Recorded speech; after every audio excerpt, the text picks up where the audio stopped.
Magandang buhay mga kabatingting, meron tayong gagawin dito na isang Oppo A5s. Ang problema nito ay yung kanyang charging pin. Ayaw niyang mag-charge. Kung hindi mo siya igagalaw, ayan o. Kailangan mo pa siyang galaw-galawin para makahanap ng tiyempo para mag-charge.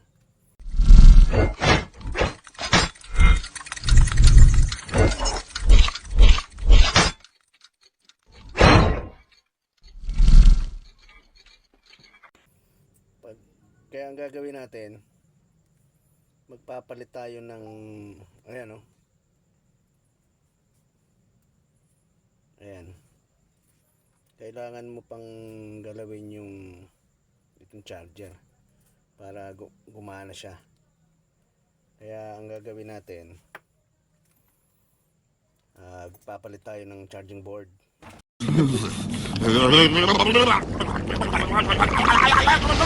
What did you say, nigga? Dito, bubuksan nyo yan, back cover, para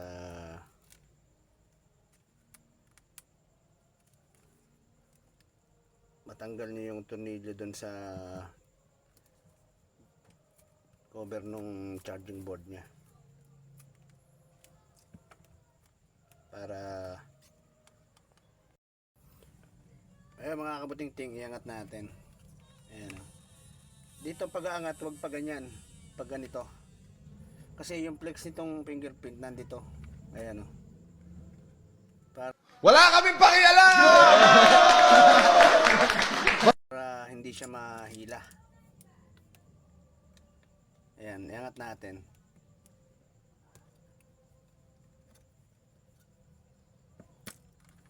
Tapos tabi natin. Ngayon magbabaklas kayo ng mga tornilyo. Ito. At iaangat natin yung itong middle, yung side cover nya. Iaangat natin yung side cover nya. Kaya tanggalin natin yung mga tornilyo. Pati dito, buhukas yan yung cover na yan. Para naiangat nating mabuti.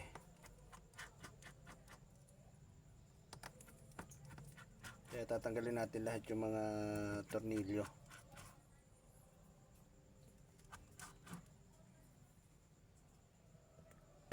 Yan. Dito na tayo. Tanggalin natin yung mga tornilyo. Para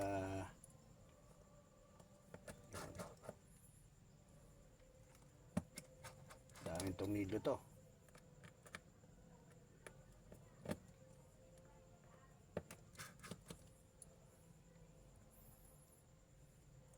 Check lang natin meron pa isa.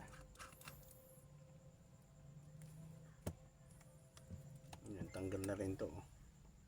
Ngayon, bago nyo tanggalin yung tornilyo, ay bago nyo tanggalin yung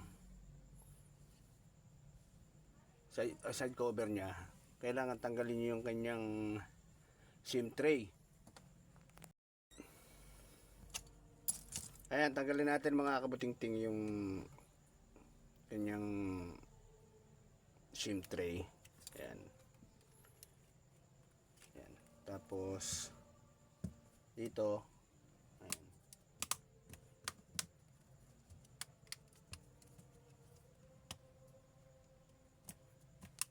Para ayan o. Ngayon dito tayo. Iangat nyo muna yung battery pag magtatanggal kayo ng mga tornilyo, kasi dito, ito yung papalitan natin ito, para hindi siya mag-ground. Yan, iangat natin mga kabutingting. Ayan o.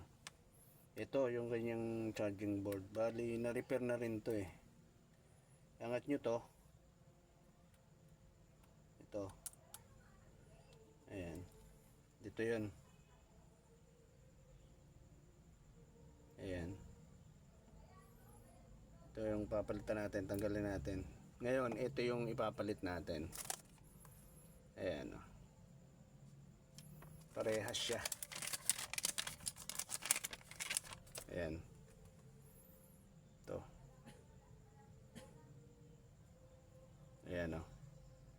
Tatanggalin nyo lang tong rubber na to. Ayan, ililipat ko lang siya rin sa kabila. Dito. Pag ganyan. Ayan. Tapos yung ito sa antena, ililipat ko lang din. 2 hours later. Ayan mga kabuting-ting, ngayon bubuyin na natin siya, kabit na natin.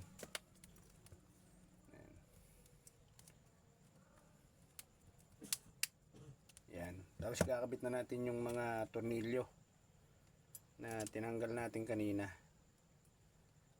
Ayan.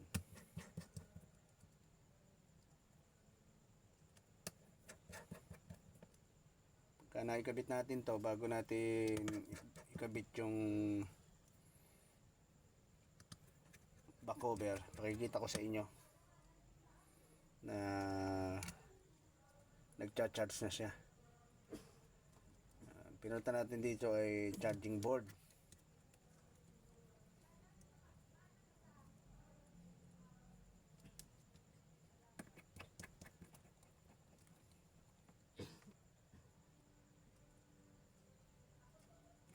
Yan, konti na lang.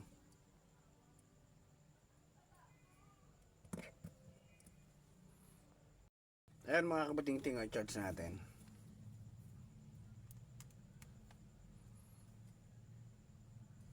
Ayun, oh. Ayun, oh, nagcha-charge na siya. Kahit hindi mo na siya, kahit galaw-galawin mo siya, hindi siya nawawala. Kanina, gagalaw-galawin mo siya para humanap, para mag-charge. Saka daw ang tagal mag-charge eh. Ayan, oh. Okay na.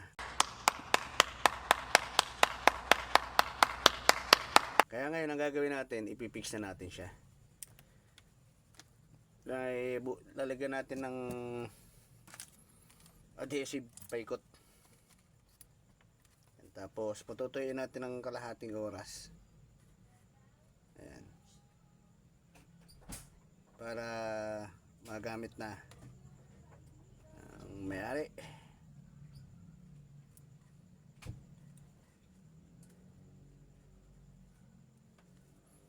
Ayan, dikitan natin mga kabuting-ting.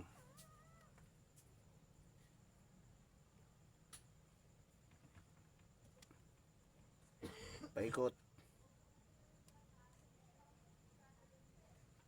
Ayan, tapos lalagyan natin siya mamaya ng tape. Kalahating oras natin siyang patutuyuin. Ayan mga kabuting-ting, ikabit muna natin yung flex ng ating fingerprint. Tapos ayan, sa harap, iunahin nyo muna sa harap na ganyan. Ayan, ayan. Tutunog yan pagka lumapat eh. Ayan. Ayan, oh. Ayan. Ibig sabihin, nakalapat na yan pagka ganyan tumunog. Ayan. Ayan, oh. Ayan. Lalagyan natin siya ngayon ng tape kalahating oras. Ayan mga kabuting-ting, lagyan natin na siya ng tape. Ayan. Kalahating oras ang hintay natin.